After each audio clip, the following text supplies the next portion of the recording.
بسم اللہ الرحمن الرحیم۔ رکانہ بن عبد یزید رسول اکرم صلی اللہ علیہ وسلم کا چچا تھا جس نے اسلام قبول نہیں کیا تھا۔ وہ عرب کا معنی ہوا پہلوان تھا۔ نامی گرامی پہلوان آئے جنہیں اس نے ایک ہی داب میں پٹک کر اٹھنے کے قابل نہ چھوڑا۔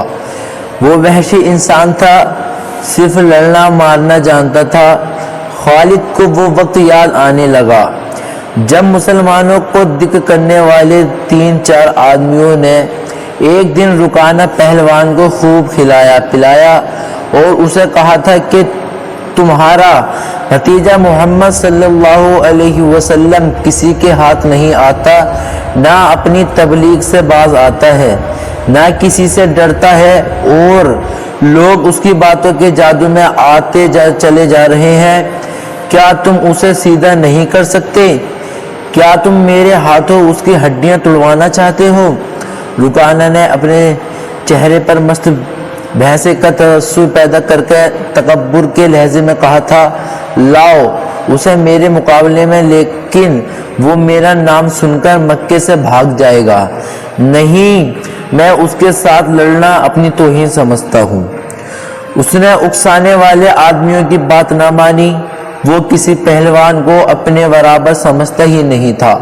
مسلمانوں کے دشمن خاموش ہو گئے، لیکن سوچتے رہے کہ رسول خدا صلی اللہ علیہ وسلم کو رکانہ کے ہاتھوں گرا کر آپ کا تماشا بنایا جائے۔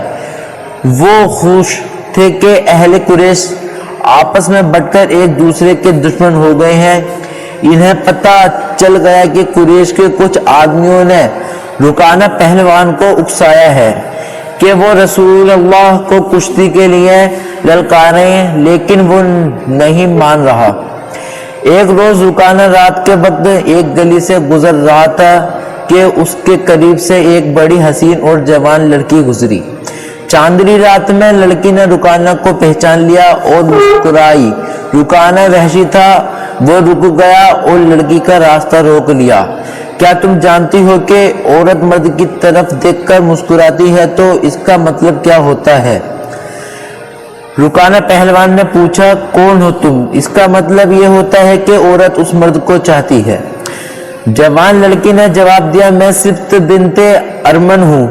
او ارمن یہودی کی بیٹی، رکانہ نے کہا، اور لڑکی کے کندھوں پر ہاتھ رکھ کر اور اسے اپنے قریب کر کے بولا، کیا میرا جسم تجھے اتنا اچھا لگتا ہے، اور کیا میری طاقت تمہاری طاقت نے مجھے مایوس کر دیا ہے؟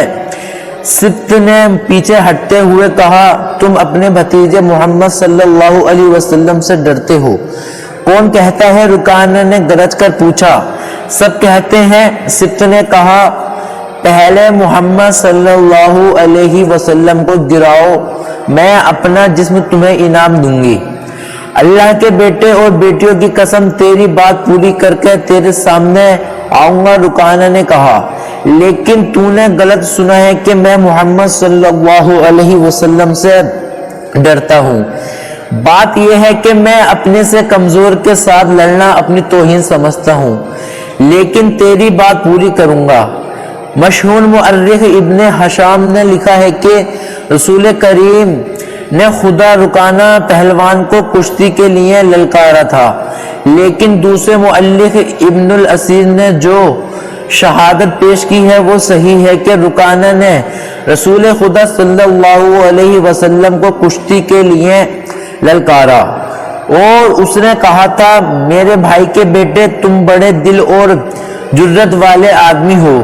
میں یہ بھی جانتا ہوں کہ تم جھوٹ بولنے سے نفرت کرتے ہو، لیکن مرد کی جرت اور صداقت کا پتہ اکھاڑے میں چلتا ہے۔ آؤ میرے مقابلے میں اکھاڑے میں اترو، اگر مجھے گرا لو تو میں تمہیں اللہ کا بھیجا ہوا نبی مان لوں گا۔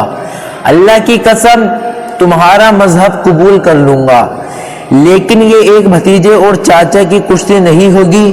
رسول خدا صلی اللہ علیہ وسلم نے رکانہ کی للکار کے جواب میں کہا، یہ ایک بت پرست اور سچے دین کے ایک پیغمبر کی لڑائی ہوگی۔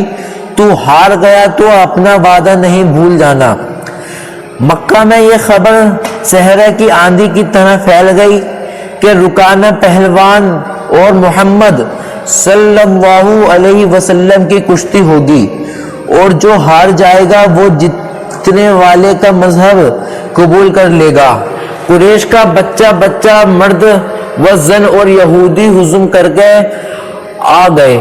مسلمانوں کی تعداد بہت تھوڑی تھی، وہ تلواروں اور برچھیوں سے مسلح ہو کر آئے، کیونکہ انہیں خطرہ محسوس ہو رہا تھا کہ قریش کشتی کو بہانہ بنا کر رسول خدا صلی اللہ علیہ وسلم کو قتل کر دیں گے۔ عرب کا سب سے طاقتور اور وحشی پہلوان رکانہ بن عبد یزید رسول کریم صلی اللہ علیہ وسلم کے مقابلے میں اترا۔ اس نے رسول اللہ صلی اللہ علیہ وسلم پر تنزیہ نگاہ ڈالی اور آپ پر فبتی کسی۔ آپ مکمل خاموشی اور اطمینان سے رکانہ کی آنکھوں میں آنکھیں ڈال کر دیکھتے رہے کہ وہ بے خبری میں کوئی داغ نہ کھیل جائے۔ رکانہ آپ کے ارد گرد یوں گھوما جیسے شیر اپنے شکار کے ارد گرد گھوم گیا ہو اور اب اسے کھا جائے گا۔ ہجوم رسول اکرم صلی اللہ علیہ وسلم کا مذاق اڑا رہا تھا۔ مسلمان خاموش تھے، وہ دل ہی دل میں اللہ کو یاد کر رہے تھے۔ انہوں نے اپنی تلواروں کے دستوں پر ہاتھ رکھے ہوئے تھے۔ پھر نہ جانے کیا ہوا، رسول اکرم صلی اللہ علیہ وسلم نے کیا داو کھیلا۔ ابن الاسیر لکھتا ہے کہ آپ نے رکانہ کو اٹھا کر زمین پر پٹک دیا۔ رکانہ زخمی شیر کی طرح اٹھا اور گرا کر آپ پر حملہ آور ہوا۔ آپ نے پھر وہی داو کھیلا اور اسے پٹک دیا۔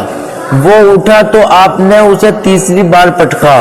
بھاری بھرکم جسم 3 بار پٹکا گیا تو کشتی جاری رکھنے کے قابل نہ رہا۔ رکانہ سر جھٹکا کر اکھاڑے سے نکل گیا۔ ہجوم پر سناٹا طاری ہو گیا۔ اب مسلمان ننگی تلواریں اور برچھیاں ہوا میں لہرا لہرا اور اچھال اچھال کر نعرے لگا رہے تھے۔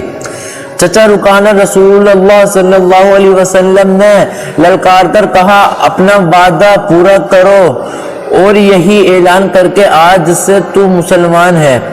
رکانہ نے قبول اسلام سے صاف انکار کر دیا۔ یہ طاقت جسمانی نہیں تھی۔ خالد نے نخلستان میں لیٹے لیٹے اپنے آپ سے کہا، رکانہ کو یوں 3 بار پٹکنا تو دور کی بات ہے، اسے کوئی پچھاڑ بھی نہیں سکا۔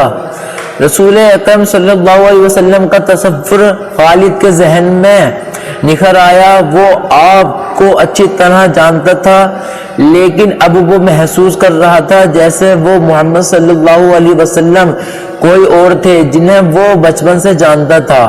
اس کے بعد آپ نے جو روپ اختیار کیا تھا، اس میں خالد آپ صلی اللہ علیہ وسلم کو نہیں پہچانتا تھا۔ نبوت کے دعوے کے بعد خالد کی آپ صلی اللہ علیہ وسلم ساتھ چال بند ہو گئی تھی۔ وہ آپ صلی اللہ علیہ وسلم کے ساتھ 2 ہاتھ کرنا چاہتا تھا، لیکن وہ رکانہ کی طرح پہلوان نہیں تھا۔ وہ میدان جنگ میں لڑنے والا اور لڑنے والوں کی قیادت کرنے والا جنگجو تھا، لیکن اس وقت مسلمان فوج کی صورت میں لڑنے کے قابل نہیں تھے۔ جب مسلمان فوج کی صورت میں لڑنے کے قابل ہوئے اور قریش کے ساتھ ان کا پہلا معرکہ ہوا، اس وقت خالد کے لیے ایسے حالات پیدا ہو گئے تھے کہ وہ اس معرکے میں شامل نہیں ہو سکا تھا۔ اس کا اسے بہت افسوس تھا۔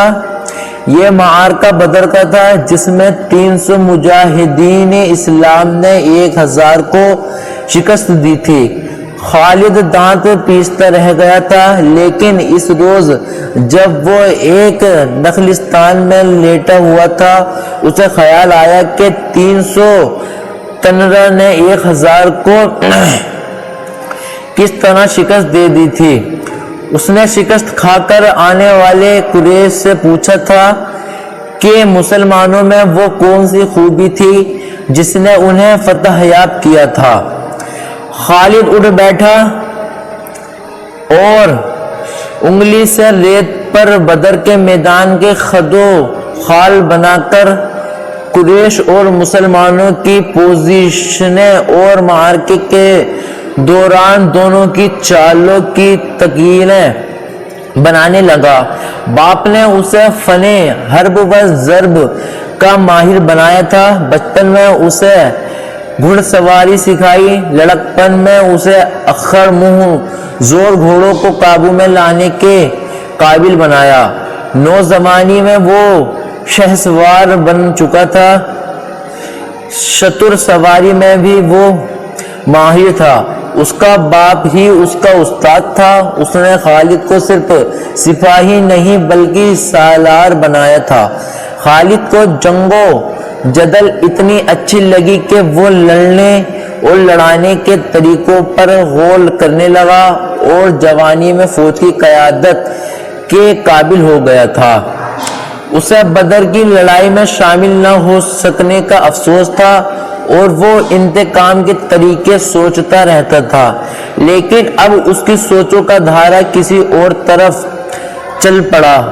مکہ سے روانگی سے کچھ دن پہلے وہ اس سوچ میں کھو گیا تھا کہ رسول اکرم نے رکانہ پہلوان کو 3 بار پٹکا تھا اور بدر میں آپ صلی اللہ علیہ وسلم نے محض 313 مجاہدین سے 1000 کو شکست دی۔